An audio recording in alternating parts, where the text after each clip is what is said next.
Kailangan kasi sa'yo pa lang dahil magsisimula ang pagka-positive. Hindi ka pwede maging negative kasi namuhunan ka na. Nakita namin to sa Facebook page. Tapos parang ang dami kasi niyang positive remarks. Tapos parang ang ganda nung mga nakikita, napapanood, naririnig namin kay Powerhouse. Kaya dito kami nag-inquire.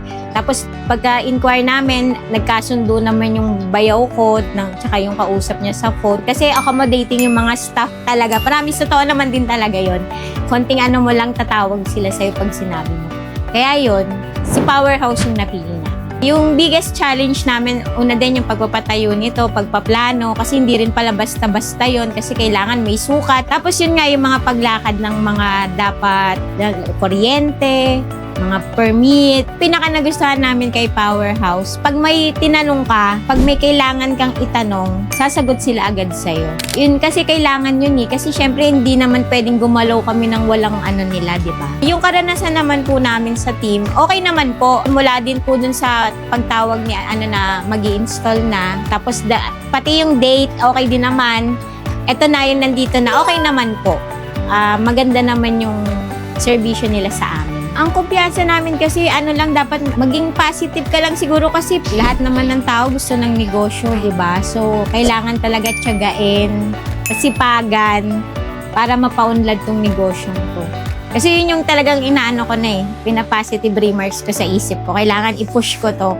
Kasi chance mo na to, hindi lahat ng tao may chance na makapagnegosyo ng ganito. Yun nga ang inaasahan namin sana hanggang sa dulo, suportahan kami. Lalo na pag nagkaroon ng problema, sana sagutin nila yung mga katanungan namin kasi hindi mo naman din maiwasan magkakaproblema yan. Sana wag silang magsawang sagutin yung mga tawag namin at mga katanungan namin.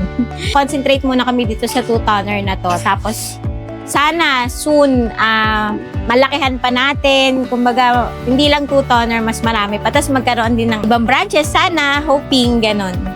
In God, talaga plan. Kahit last year pa na nagtatanong-tanong kami, hindi naman talaga kami nila pinabayaan. Sinasagot nila lahat.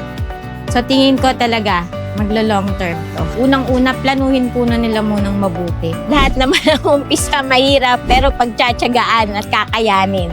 Kumbaga may target, ka na, sale. Talagang totoo yun na kailangan kasi sa'yo pa lang dahil magsisimula ang pagka-positive. Hindi ka pwede maging negative kasi namuhunan ka na. Ang motivation namin yung lalo-lalo na yung sa bayaw ko na talagang siya yung tumutulong sa amin. Lalo na financially, siya lahat nag-support nito. So kami syempre, kailangan tumulong kami na ibigay namin yung best namin na makatulong din na paluguin namin to, gawin ang lahat para kumita. Syempre, kailangan kumita. Kasi para rin naman makabalik sa amin yung pinuhunan niya. Powerhouse number 1.